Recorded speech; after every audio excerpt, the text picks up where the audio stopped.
संस्कृत के प्रति, संस्कृति के प्रति बड़े जागरूक भी हैं, पर कई बार व्यक्ति थोड़ा सा भी प्रमाद करता है तो उसकी वाणी से कुछ ऐसी बात निकल जाती जिससे समाज दिशाहीन हो जाता है। हम उसी कथा में थे, हम उस आयोजन में थे। उन्होंने एक बात कह दी कि कहा कि हम विदेश में कथा करने गए। विदेश में गए तो फिर ये हाल होना स्वाभाविक है, कोई ऐसी बड़ी बात नहीं। विदेश की कहानी सुनाई, भारत की नहीं। हम विदेश में गए, वहां एक हमारे शिष्य थे, उन्होंने कहा, हम उस बात को आ गया ना, सेकंड फॉर्म में हम बात कर रहे हैं, थर्ड फॉर्म में कहा कि मैं गया तो समय बता दीजिएगा हमको, हम उसी समय बंद कर, समय हो जाए तो बता दीजिए। हम तो ऐसे शास्त्री जी सब कुछ कह ही रहे, हम तो खाली मनोरंजन के लिए कुछ सुन ले, कुछ संकीर्तन सुन ले, आप लोगों से मिल ले, इसलिए खाली आ गए। और हमको कोई आता जाता नहीं है, तो ऐसी बात करने के लिए आए। उन्होंने कहा कि हम विदेश में गए और वहां हमारे एक शिष्य थे, एयरपोर्ट पर लेने आए और उनकी पत्नी हमें दिखाई नहीं दी। घर में जाकर मैंने कहा कि पंडित जी आपकी पत्नी कहाँ है? करने लगे महाराज तो आपके पास थी वहीं पे एयरपोर्ट पे। कहा तो मैंने पहचाना नहीं। कहा पहचाना नहीं मतलब? तो पत्नी तुरंत आ गई कि प्रणाम गुरुजी, प्रणाम गुरुजी। अरे देखा उसका हुलिया थोड़ा बदला हुआ। कहा ये क्या हाल बनाया है? क्या मैंने तुझे एयरपोर्ट, गुरुजी मैं एयरपोर्ट पर थी, आपको रिसीव करने आई थी। कहा नहीं मुझे, मैं पहचान नहीं पाया, रजिस्टर नहीं किया दिमाग ने। तो कहा क्या बात, ये क्या हाल बनाया? हाल क्या बनाया था? तो आजकल माताएं भी जाना शुरू होगी। पहले नाई के पास माताएं नहीं जाती थी, आजकल है। पहले नाई के पास आदमी जाते थे, माताएं कहाँ नाई के पास जाते। नाम थोड़ा अलग दे दिया, पता नहीं क्या आजकल आधुनिक कोई नाम है, ब्यूटी पार्लर। क्या कहें, अब ब्यूटी पार्लर से सौंदर्यता मिलेगी जो अपने भीतर की होती है, अपनी स्वभावगत होती है।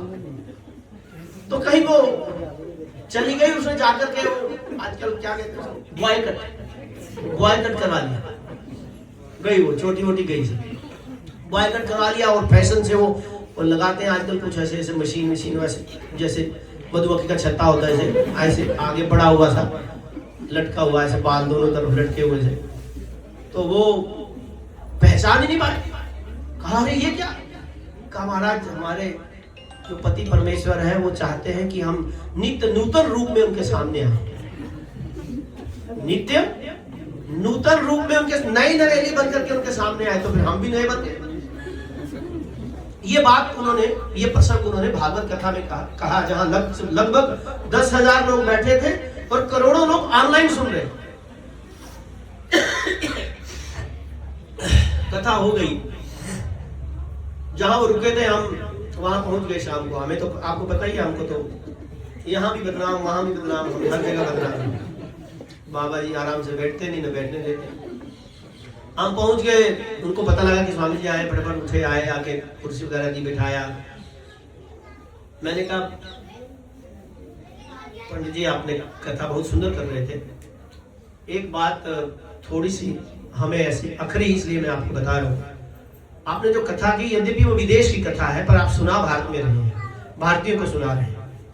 तो कथा जब भी सुनानी हो किसी आदर्श पुरुष की सुनानी चाहिए। आज कथा हो रही है भागवत में, ये सब आदर्श पुरुष है जिनका नाम सुनने से ही हमारे पाप नष्ट हो जाते हैं।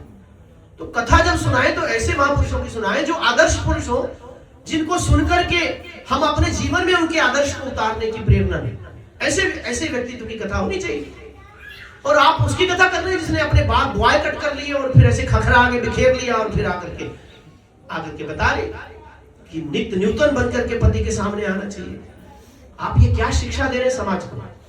हमारे यहाँ तो माताएं एक ही बार वपन करती हैं, बाल कटवाती, केस मुंडवाती, नाई के पास एक ही बार जाती। कब? जब उसके पति की मृत्यु हो जाती है। हाँ, एक बार और उसके बीच में शास्त्र विधि है। यदि सधवा स्त्री, यदि उसका विवाह चाहे 20 दिन पहले ही हुआ हो, वो भी यदि प्रयाग पहली बार चली जाए, विवाह के बाद पहली बार यदि प्रयाग जा रही है, तो वहां जाने के बाद में उस सधवा स्त्री को भी अपनी 4 उंगल वेणु काट करके तीर्थ को दान करनी चाहिए, ऐसा विधि है। इसके अतिरिक्त कहीं बाल कटवाने की विधि शास्त्रों में स्त्री के लिए नहीं है। और आप कह रहे कि उसने बॉय कट किया आई, ये सुंदरता क्या भारत में लाना चाहते हो? हमारे यहाँ तो माताओं की सुंदरता पति की प्रसन्नता के लिए होती है, और वो सौंदर्यता बाह्य की नहीं, चरित्र की सौंदर्यता है। क्या हमारे यहाँ माताएं सुंदर नहीं थी क्या? है? अरे सौंदर्यता की बात करें तो महाभारत में द्रौपदी के विषय में कहते हैं कि द्रौपदी जब चलती थी तो द्रौपदी के साथ चलने वाली सखियां उसको देख करके मंत्रमुग्ध हो जाती थी, और क्या कामना करती थी? कामनाएं करती थी, काश हम पुरुष होते और द्रौपदी हमें पतित्व प्राप्त हो जाती। इतनी सुंदर थी द्रौपदी। है? आज क्या नाइयों के पास जाकर के सुंदरता आने वाली? ब्यूटी पार्लर जाकर के हम सुंदर बनने वाले हैं? बुद्धि का दिवालिया देखो कहां तक निकल गया है। हम निरंतर कथा सुनते हैं, फिर भी हम सावधान नहीं हैं। अरे दमयंती को देखो, दमयंती जैसी सामान्य स्त्री, इंद्र ने प्रस्ताव भेजा कि मैं जाओ, अपने दूत को भेजा, जाओ दमयंती को बोलो मैं उससे विवाह करना चाहता हूं। इतनी सुंदर थी दमयंती। दमयंती ने कहा नहीं, मैं पृथ्वी पर रहने वाली मानव हूं, मैं मनुष्य हूं, मनुष्य जाति की हूं, इसलिए इंद्र को मेरे लिए क्षमा याचना करना कि मैं पृथ्वी लोक के मर्यादा का उल्लंघन करके स्वर्ग में रहने वाले इंद्र के साथ विवाह नहीं कर सकती। देखिए सुंदरता, यह सुंदरता, बाह्य सुंदरता और आंतरिक सुंदरता। आज तो सोच रहे हैं ब्राह्मणों की लड़कियां भाग भाग के मुसलमान के साथ विवाह कर रही। कौन सी सुंदरता की बात? यही श्राप है। जो जा रहे ब्यूटी पार्लर जा जाके सुंदर बनते, उसी का श्राप है ये जो बच्चों को स्वतंत्रता दी, स्वतंत्रता दी, उसी का परिणाम है ये। बात समझ में आ रही कि नहीं? तो सौंदर्यता तो भीतर की होती है, हमारे यहां चरित्र से उसकी सुंदरता होती है। तो पति होए पत्नी व्रतधारी, पति पत्नी व्रतधारी।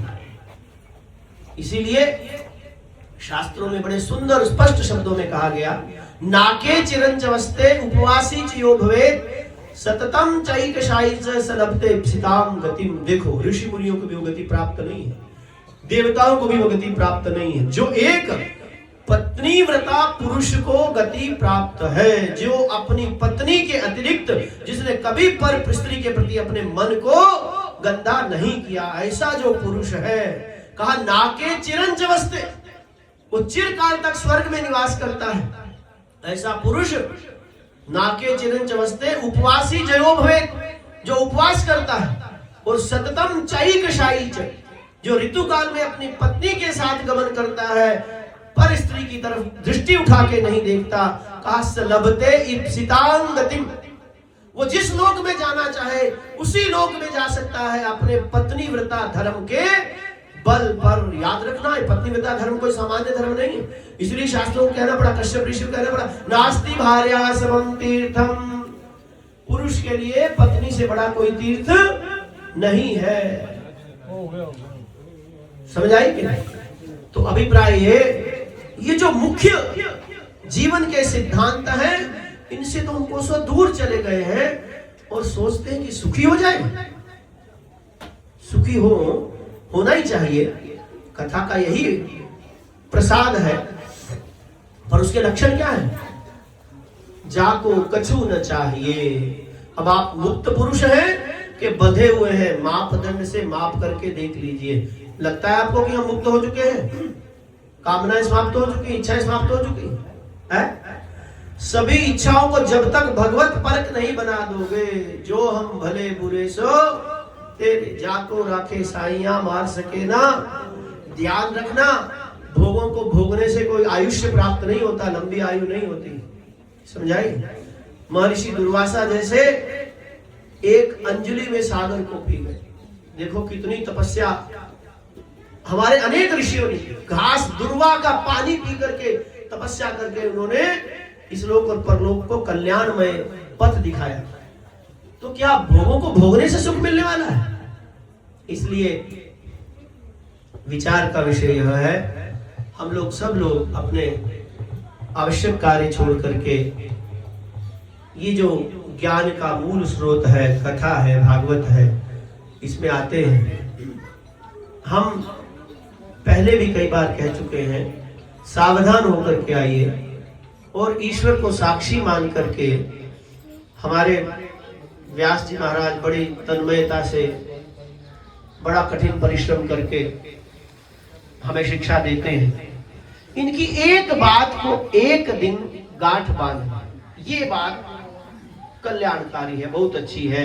इसको हम अपने जीवन में उतारने का प्रयास करेंगे, थोड़ा थोड़ा, धीरे धीरे रे मना, धीरे सब कुछ होए, माली सींचे सो गुना ऋतु आए फल। कमर कस लो, संकल्प कर लो कि आज के बाद अब हमने अपने जीवन को परिवर्तित करना ही है। जब तक ये संकल्प नहीं करेंगे तब तक कुछ होने वाला नहीं है, तब तक वही होगा। क्या माता जी कथा सुनने गई तो आचार्य जी ने कहा कि देखो भाई, पति परमेश्वर होता है, वो कितना भी कुछ न क्यों ना कह दे, कभी सास के आगे बोलना नहीं चाहिए, पति के आगे बोलना नहीं चाहिए, क्योंकि पति के आगे बोलने से हूं तू करने से फिर जो है अगले जन्म में शमशान जैसी अपवित्र भूमि में सूखा निर्जन पेड़ बनना पड़ता है, इतना बड़ा पाप लगता है। इसलिए पति कुछ भी कहे, डांटे फटकारे, गर्दन नीचे करके चुप हो जाओ, सुन लो, थोड़ी देर बाद वापिस सब ठीक। कोई उतर का थोड़ा, हमारा वजन थोड़ी ना कम हो जाएगा डांटने से, डांट खाने से, कुछ नहीं, थोड़ी देर सहन कर लो। और यदि बाबा भी गर्म और बाबा की गोलियां भी गर्म, दोनों ही गर्म हो जाए तो क्या करोगे? है फिर तो विस्फोट होने वाला ही है। अब वो माता को बात बड़ी अच्छी लगी कि बात तो सही है, पति परमेश्वर होता है, गुरु होता है, उसके आगे नहीं बोलना चाहिए। घर से चली गई, वापस घर में गई, आगे जाते ही सास खड़ी थी पहले ही झाड़ू लेकर के, है बिना पूछे कथा चलेगी, बाप की कथा सुनने गई, या घर में सारा काम अधूरा पड़ा। ये काम जरूरी कि कथा जरूरी? आप लोग के साथ पूरा करके आए थे ना सब काम, ध्यान रखना, नहीं तो यही हाल होगा। जब डाटा वाटा तो इधर पति भी घर से बाहर निकला है, उसने भी देखा, उसने कहा अरे राम राम, मैं तो तुझे बड़ा बुद्धिमती मानता था कि तू बड़ी समझदार है, ऐसी मूर्ख। कथा जरूरी थी, घर का काम, माता पिता को भोजन नहीं किया, ये हुआ है, डांट दिया उसने, खूब डांटा, गाली वाली विधि। अब उसको लगा कि पंडित जी ने कहा था पति के आगे बोलना नहीं चाहिए, बड़ा संयम किया उसने, बड़ा संयम किया, और बोली तू चाहे कुत्ते की तरह भौंकता रहा, पर मैं तेरे आगे कुछ नहीं बोलूंगा। आप चाहे कुत्ते की तरह भो भो करते रहो, पर मैंने भी प्रतिज्ञा की आपके सामने कुछ बोलूंगी। यदि ऐसी शिक्षा लेके जानी तब तो हो गया कल्याण, समझाए। और ये तो शास्त्री जो कह रहे हैं, एक एक बात को एक एक दिन गांठ बांध लो कि हमें अपने जीवन को सुधारना है, समझना है। देखो, ज्यादा तीर्थ आदि में जाने से, ज्यादा बाहर घूमने से कोई भगवान मिलने वाला नहीं। जो अग्नि के साक्षी आप लोगों ने फेरे लिए हैं, ये सब कुछ है, पति परमेश्वर है, ये सब कुछ है, माता पिता सास ससुर, इन सबको यदि आप संतुष्ट कर देते हो, प्रसन्न कर देते हो, आपकी प्रसन्नता की रक्षा स्वयं भगवान करने वाले हैं, ध्यान रखिए। इसलिए माता पिता को दुखी छोड़ करके आप तीर्थ करते हो, जा करके दान करते हो, घर में माँ बाप को खाने को नहीं मिलता, वहां बढ़िया सुंदर सुंदर कपड़े जाकर पंडितों को दान करते हो, कुछ मिलने वाला नहीं, याद रखना। इसलिए पहले स्वकर्मणात्म अभ्यर्च्य सिद्धिं विन्दति मानवा, अपने धर्म अपनी मर्यादा का पालन करने से निस्संदेह ये लोक परलोक कल्याणकारी होता है। मुझे इर्द गिर्द थोड़े से इंगित हो रहा है कि समय देखा जा रहा है, इसका मतलब हो गया है, तो ज्यादा कुछ न कह करके ज्यादा व्यवधान नहीं बनना चाहता। आप बीच में अपनी वाणी को विराम दो, बार भगवान के पावन नाम का संकीर्तन। श्रीमन नारायण।